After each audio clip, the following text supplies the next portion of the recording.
Today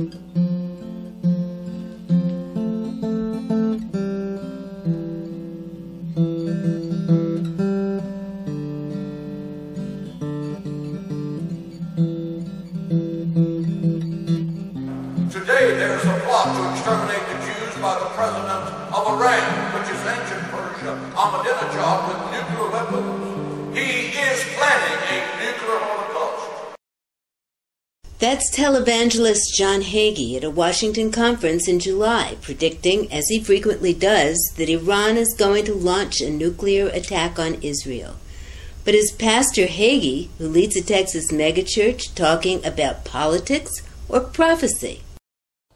I believe the Antichrist is alive and well. I believe he knows who he is, and I believe he awaits with glee his day of demonic reign. The Antichrist is a central figure in end-time scenarios. As a Christian Zionist, Hagee believes that Jesus will return following an end-times battle in Israel. In an October 2007 interview on CNN, Hagee predicted that battle would involve Iran and other nations attacking Israel.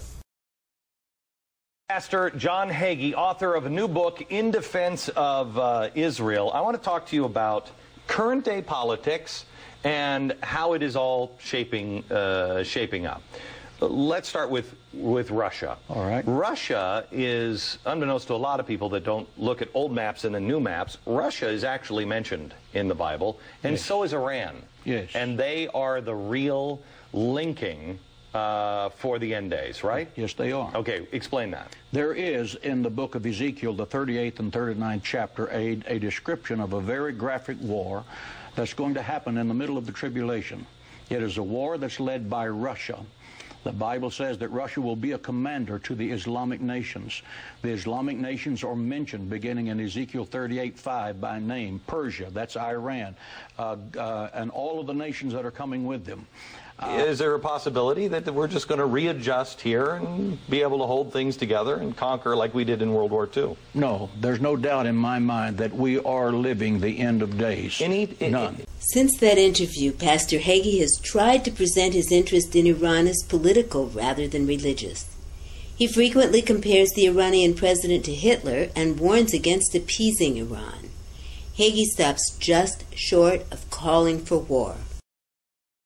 The legions and the lessons of the Holocaust must never be forgotten.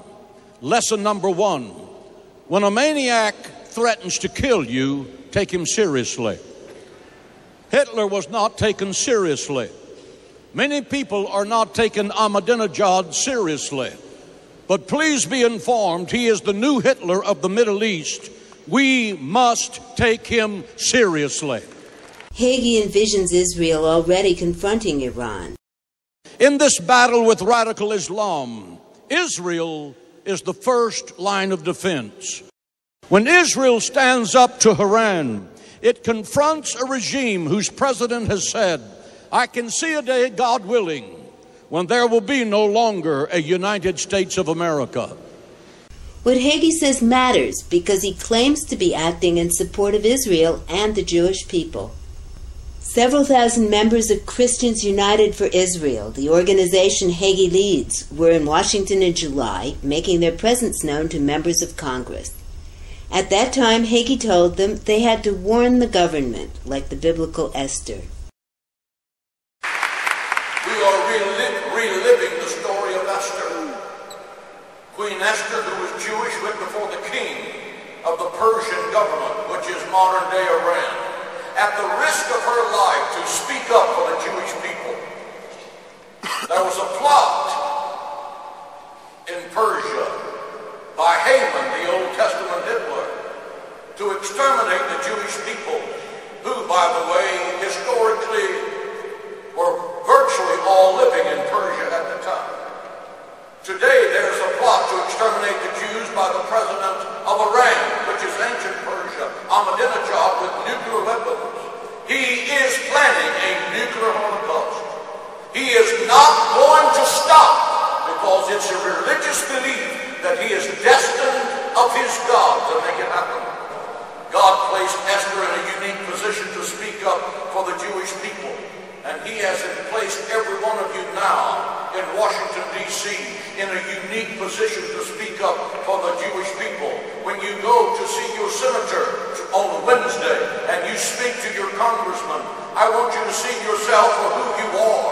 You are an ambassador of God going to the government to speak out in behalf of the Jewish people who are in another day of danger. And it's time for us to speak out loudly, clearly, intelligently, and persistently until victory comes.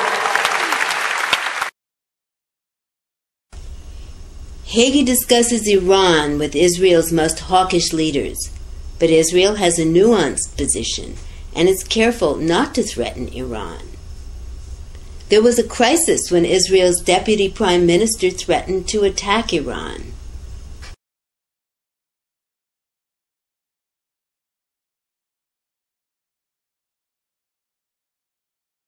At the end of the day, Hagee puts a religious spin on his geopolitics, warning Iran and others that God will smite them for opposing Israel. When God is jealous over you, every adversary that threatens you becomes a person who is in serious trouble. Therefore, I'm saying today, based upon the character of God, the nations that come against Israel are in serious trouble. Iran, you are in serious trouble. Hamas, you are in serious trouble. Hezbollah, you are in serious trouble. Russia, you are in serious trouble. The God of Israel is not a cosmic bellhop. He is the almighty, all-powerful, eternal, sovereign God, and He will defend Israel. Is Hagee's harsh talk on Iran about fulfilling his own end-times prophecy?